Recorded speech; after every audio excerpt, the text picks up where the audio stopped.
Buenos dias, good morning, bom dia. I'm Saul Villafane. I'm going to talk about the hydrothermal environments and their role in chemical evolution. This work was developed with my advisor, the Dr. Maria Colin in Mexico. So I would like to start with an historical framework because the role of temperature or high temperature environment in origin of life scenarios is not a new idea. For instance, Charles Darwin at the end of the 19th century suggests that the idea that life could have arisen in a warm little pond. After that, some scientists such as Sidney Fox consider that the importance of thermal springs environments for the development of molecular complexity. For instance, Sidney Fox suggests that polymerization of amino acid under hot springs associated with submarine volcanism conditions could be important for the development of primitive proteins. So, they that were called proteinoids. And one of the most important discoveries of the last century was the discovery of submarine hydrothermal vent system in 1977, because it was found that life can exist in extreme environments. And in this way, Corliss and co-workers proposed that life could have originated in similar conditions. And after that, this idea was much debated, and during the following years, I'm not sure if there are some microphones open, but if you can hear me, it's okay.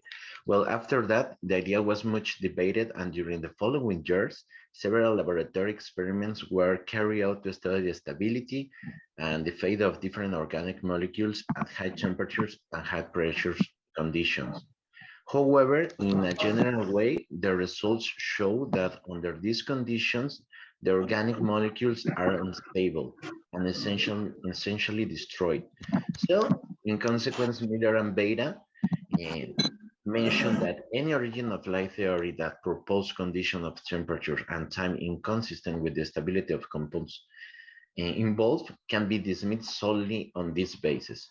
So, if the molecules are not stable at high temperatures and high pressure, what is the role of hydrothermal environments in chemical evolution and eventually in origin of life scenarios? To answer this question, it's necessary to take into account several aspects. For instance, to develop a prebiotic chemistry experiment, it's necessary to consider a systematic study.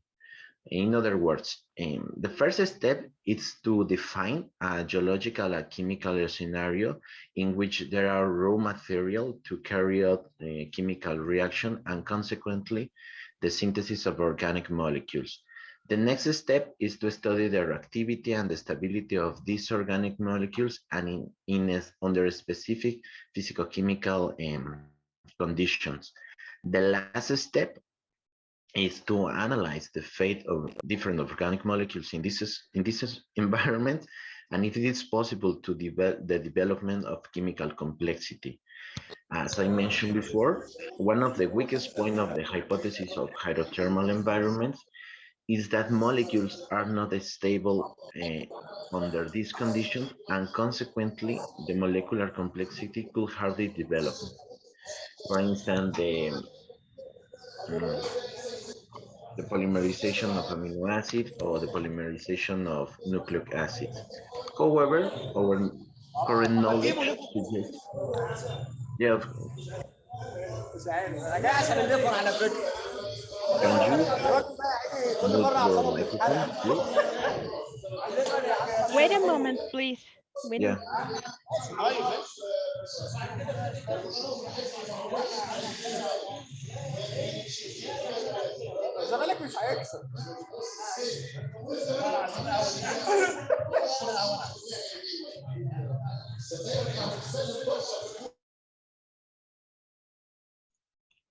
Now I think it's perfect. No, thank you, Miriam.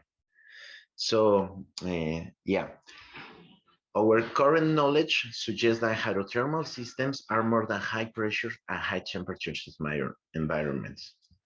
So Another major discovery was the alkaline hydrothermal system in 2000, because one of the peculiarities of this system is that temperatures are below of 100 degrees and the pH values are between 9 and 10 and 11. In addition, then can be associated with geological processes such as serpentinization. So in the next years, there was a boom in the development of experiments that simulate hydrothermal conditions, and several of them consider a greater number of geochemical variables, such as temperature gradient, flow reactors, dissolved ions, dissolved gases, pH, weatherized cycle, the role of mineral surfaces, and the redox state of the system. So, therefore, the new perspective suggests that the stability and fate of organic molecules is strongly dependent of the environmental conditions.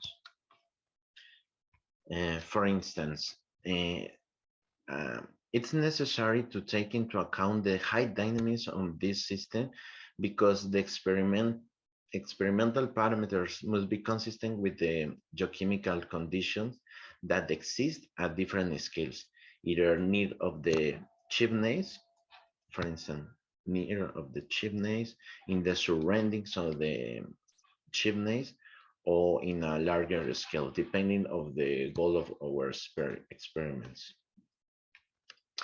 As you can see in this image, let me check. Okay. As you can see in this image, related to submarine hydrothermal vents, we have a lot of important variables that it's necessary to consider in our experiments, such as thermal gradients, pH gradients, the great diversity of minerals, some geological processes such as serpentinization, the dissolved metal, gases, and salts. And for instance, in the same geological environment, we can have black smokers and white smokers, depending of the system. And for instance, in addition, related to subaerial hydrothermal system, we have similar condition, but it's necessary to pointing out that it's possible to exist other minerals, other thermal gradients, the rainwater or meteoric water.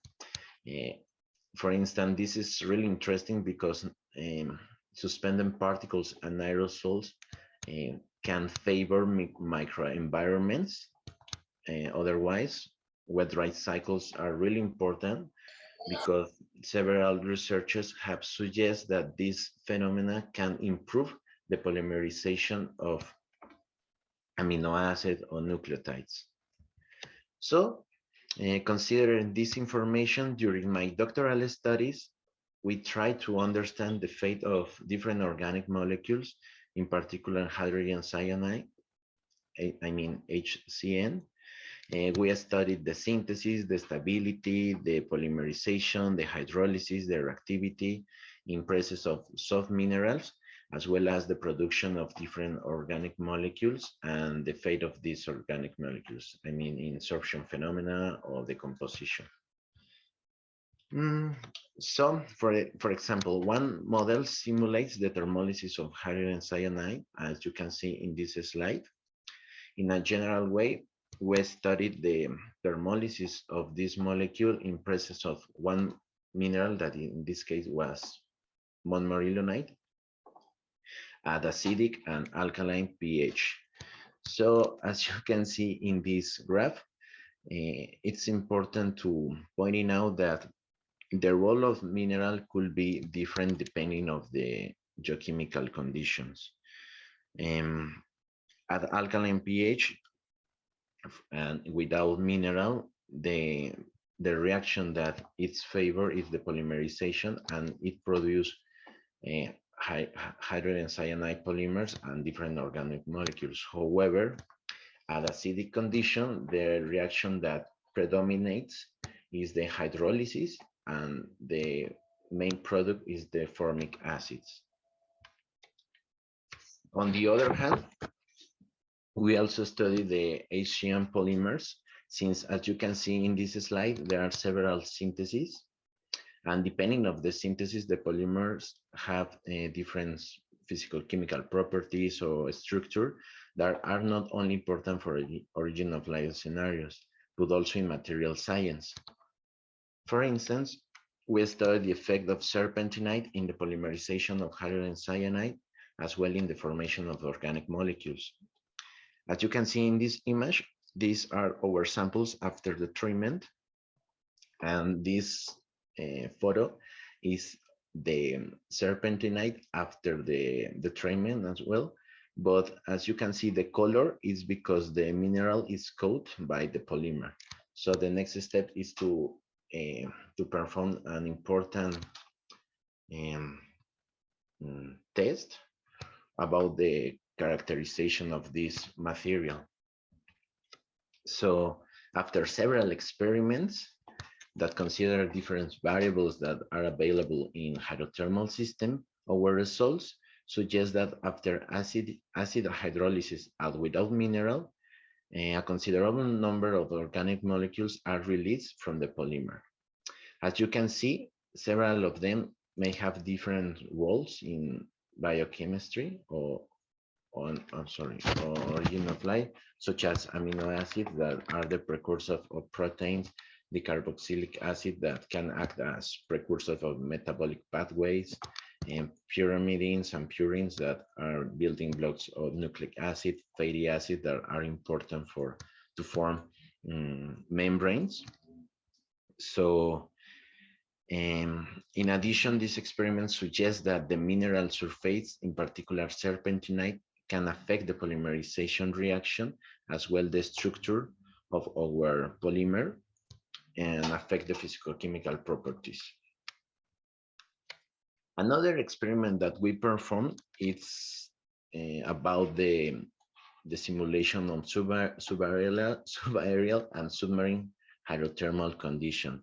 In a general way, we studied the polymerization of mixed system of amino acid, I mean glutamic acid plus alanine, in presence of silica under the condition that I mentioned before. For instance, we use this reactor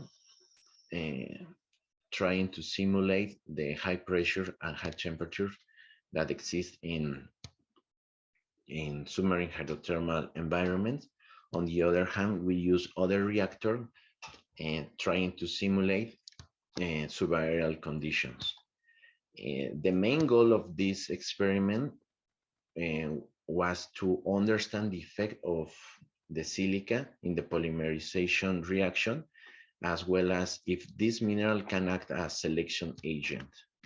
So in a general way, our model tried to simulate an hydrothermal system with silica deposit, pH more or less acid in mixed amino acid system. Our preliminary results suggest that subaerial conditions, as you can see in this graph, are better for favoring the polymerization of the mixed system and forming oligomers up to 9 units. In addition, under conditions that simulate submarine hydrothermal conditions, I mean HT, hydrothermal treatment, the polymerization process is reduced, although larger amounts of polymers, such as up to 7 to 8 units, can be formed. These results will be confirmed this year, and hopefully we will finish the article this year. I hope so.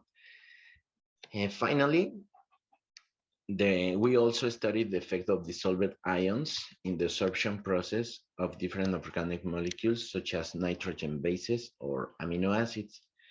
It is important to mention that not all systems work in the same way. For instance, in some cases, the absorption process can be unfavorable in presence of dissolved ions, and therefore reduce the interaction between organic molecules and the mineral.